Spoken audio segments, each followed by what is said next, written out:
From the BBC World Service, in association with ABC and Akashvani, this is Stumped.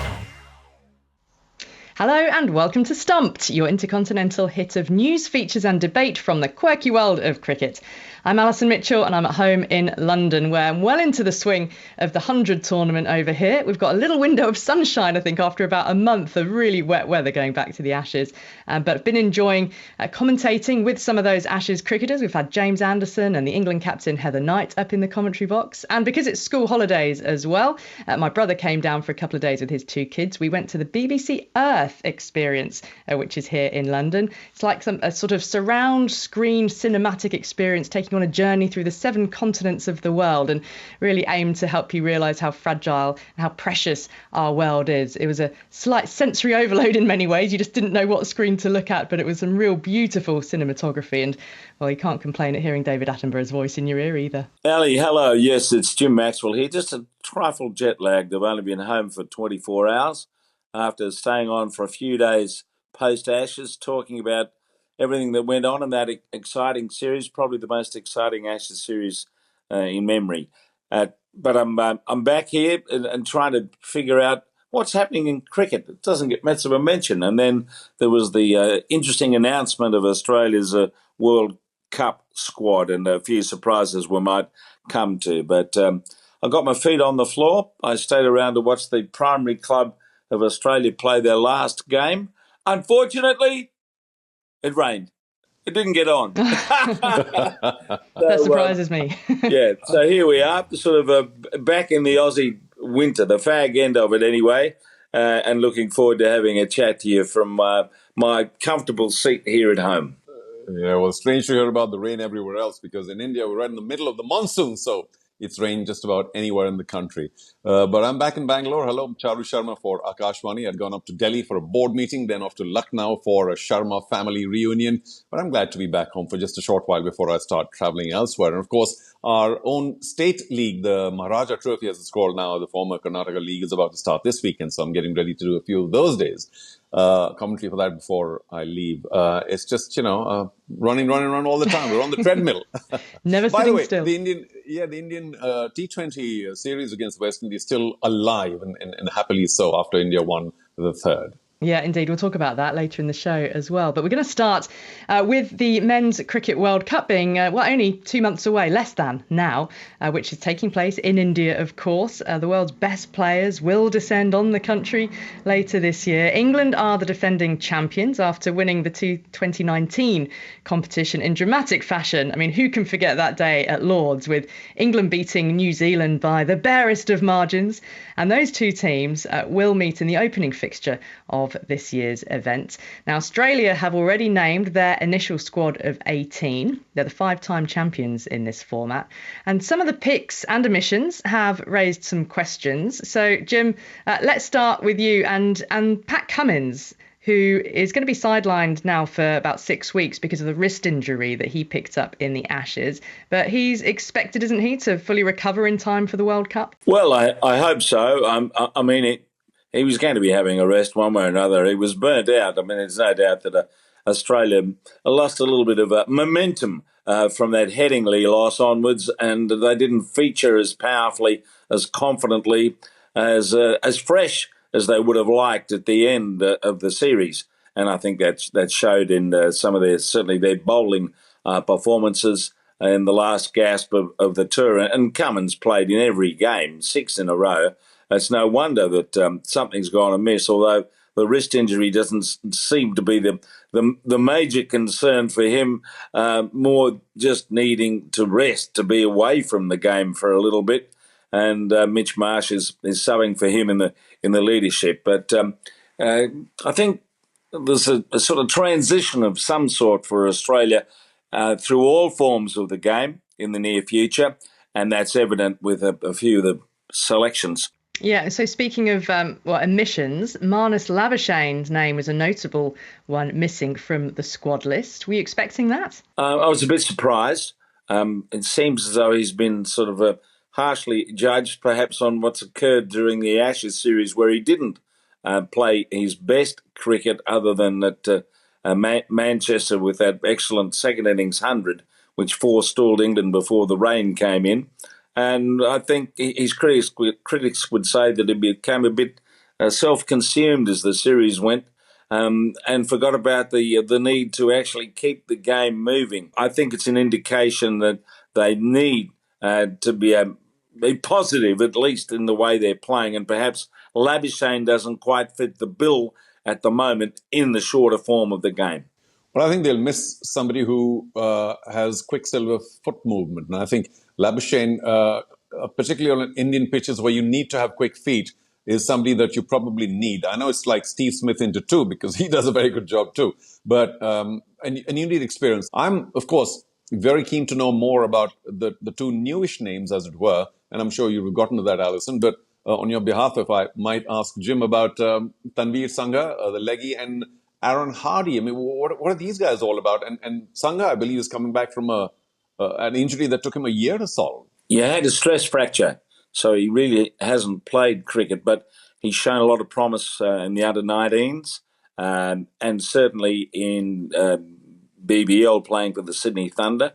He's been recognised because they're looking around for young spin bowlers. I mean, if you think they've got Zampa and Agar, very experienced bowlers in the squad.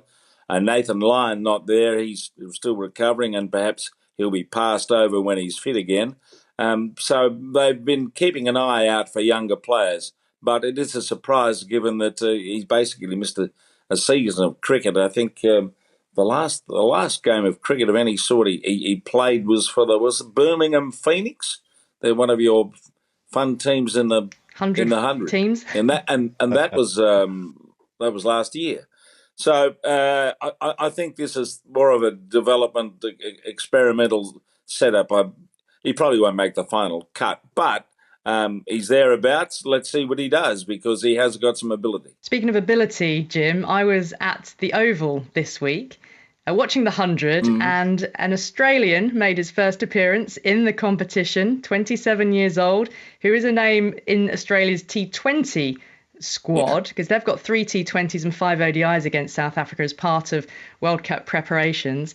Spencer Johnson, the South Australian, who bowls quick, only made his Big Bash debut this year, didn't he? In this most recent season for Brisbane Heat. He bowls Heat, but he bowled an incredible spell. I'm sure you would have seen it in the headlines. 20 balls, 3 wickets for just 1 run. And he was bowling up against the likes of Jos Buttler, Phil Salt, who were the openers for Manchester Originals. So, England's top quality white ball openers. I mean, if he features in the T20s for South Africa, do you think he would be a good standby bowler for injuries in the 50 over World Cup squad? Could he be fast tracked in? He's a left armer. Well, he's got pace and he's had some success. So although he's a bit of a late maturer, I mean, you got to say, Ali, anyone with a name called Johnson around Australian cricket. He's a left arm quick. Yeah, he's a left arm quick. So look out. India have kept their T20 international series alive against the West Indies men. That's after winning the 3rd match by 7 wickets in Guyana. The Windies still lead the series 2-1 as it now moves to Florida. And the West Indies are aiming for their first T20 international series win over India since 2016. Now, Charu, I was going to ask you about India's batting in this series and how much of a concern has it been. But Suryakumar Yadav hit 83 and 44 balls to keep India in this series, so not bad at all. Well, yeah, he's a special talent, no doubt about it. It's been a little up and down for him, strangely, because he can play all forms of the game and he really bosses the bowling. So it's great to watch him. And some of those flicks, effortless for 6, or some of those scoops, which is a dangerous shot, by the way, that he pulls off time and again are very special. So there's no question in my mind, though he's not the youngest, that he needs to be a part of this Indian white ball team for as long as, he's okay to play. Also, the new man, Mr. Varma, is proving to be a fabulous lefty for India. He's held the T20 game together, even though they lost the first couple, for quite a bit. So Tilak is certainly has catapulted himself into contention for all white ball games. He had a great IPL as well. So that's the good news. The bad news, of course, is that they're getting off to terrible starts. And Gill, who is normally so dependable because he has a classic style, we've praised him enough on Stumped in the past, a very steady head, everything good about a cricketer. But he has faltered a bit, and I wonder if it's just too much cricket or whether there's, who knows what the problems are. And let's also give some credit to the West Indian bowling, by the way, Alison, because, especially the faster bowlers have done very well. The spinners have kept things pretty tight. And all the scoring's only about 150 range or so. It's strange how India has not been able to get there in the first two matches. I wonder if things will change dramatically in Florida when they next play their matches. But yes, the batting has been a concern. And the only excuse, if one can use that term, or a reason that one can give is that there's been a lot of churn in the white ball cricket for India because Rahul, as you know, has said that this is our last opportunity. Let's test them all. Let's put them under the pump, and we'll then get the best white ball team for the World Cup. So we have to be a little generous here, not overcritical, in that some of the best players, white ball players, may not have been a part of this series to begin with. And of course, some will come in for the Ireland series. So there's a bit of a churn going on. And I don't think there's excessive reason for concern. Chari, I want to ask you about Nicholas Pooran, because fresh from his batting heroics in the final of Major League Cricket, which we talked about on a previous show, 137 from 55 balls there. He was at it again, wasn't he? 67 off 40 to get the West Indies to their target. He really knows how to turn it on. Well, yeah, it's now get Nicholas Pooran out and win the match because he's just holding it together for the West Indies with the bat. And of course, he keeps wickets as well. So he really has a big load on his shoulders. But he's obviously passing through a really rich vein of form, and good for him because he's a really nice guy.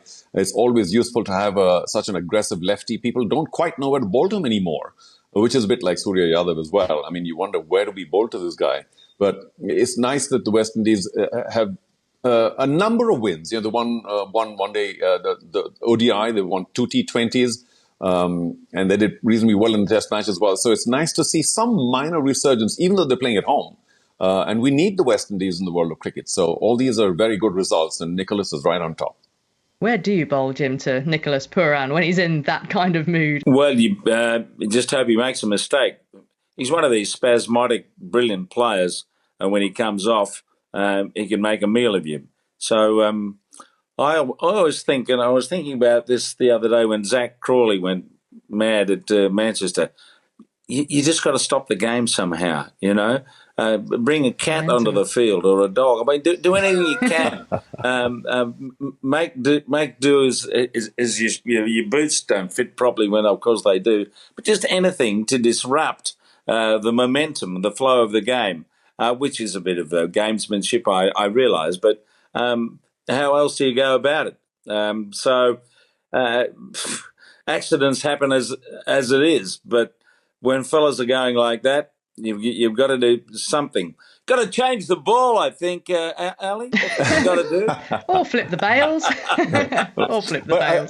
I've got to add that anybody who can sweep well, especially a lefty, I think really throws the spinners off completely. And Nicholas is one of the best sweepers. And then you really don't know what length to bowl. You bowl it slightly full, tonk you straight, slightly short, he sweeps. So he's got, that choice is fabulous for any player to have. A lot of people tend to play straight and, they get caught. But if you can sweep, you really disturb the bowlers. And that is a big asset for Pooran.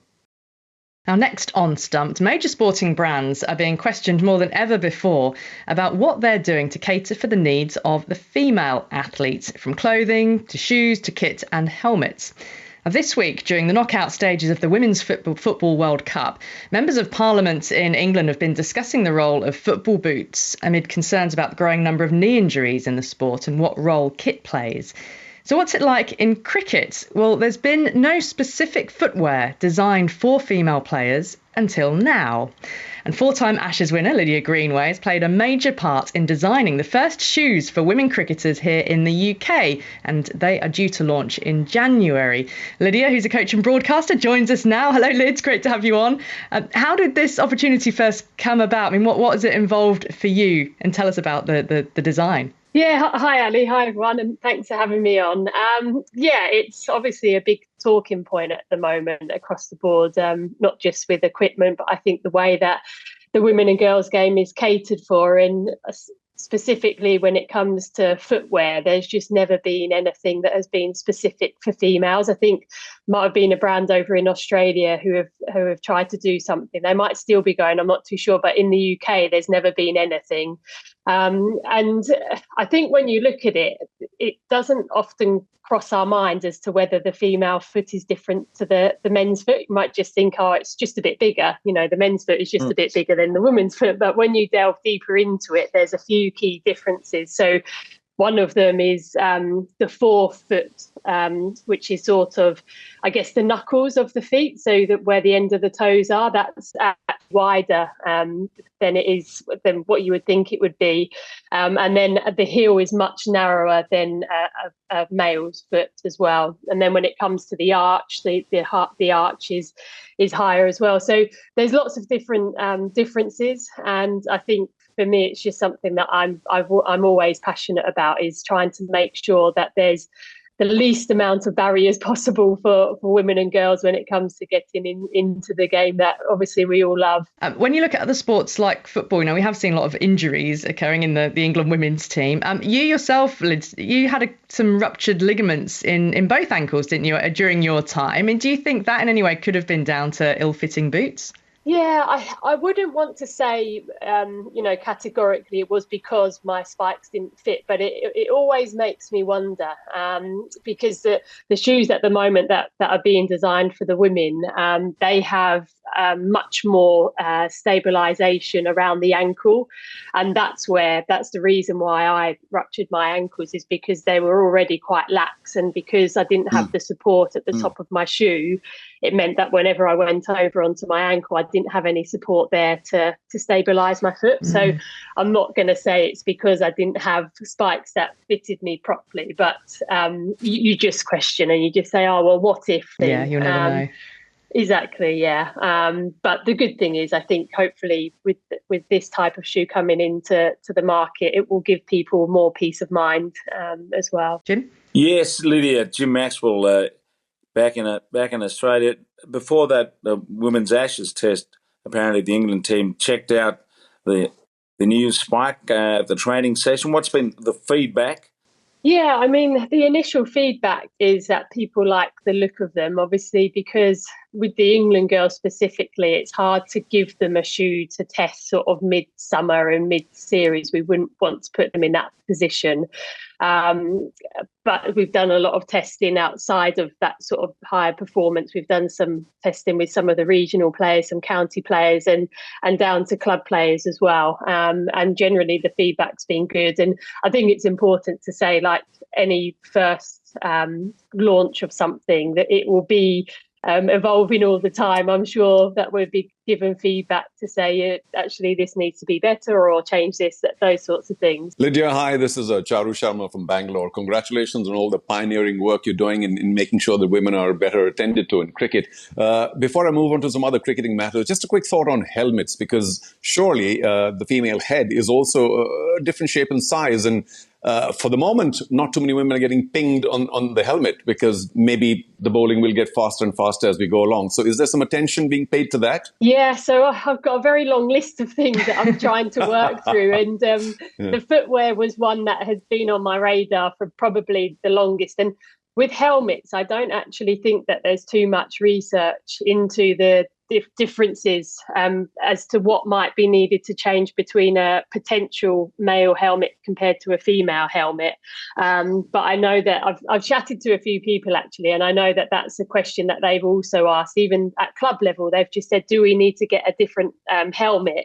And generally, we just recommend that as long as it fits, in terms of it's not wobbly and you have the gap between the grill and the top of the peak, as long as that's not too big so that the cricket ball doesn't go through. We just try and give them the sort of the basic safety guidance and advice on that. But yeah, I think that's another space that could definitely be looked into as well. And it's something I don't know the answer to be honest, when it comes to the sort of anatomy of the, I guess, the skulls, isn't it, between men and women? But it'd be interesting to look into that, definitely, without perhaps someone is listening who will undertake that research, having heard it on here. Absolutely. Lydia, it's great to have you on and to hear about your plans. Good luck with the boot design. Thank you. Thanks, guys. That is all we've got time for on this week's Stumped. So I'll say thanks to Charu Sharma and Jim Maxwell, and of course to all of you, and we'll see you again next week. Bye for now.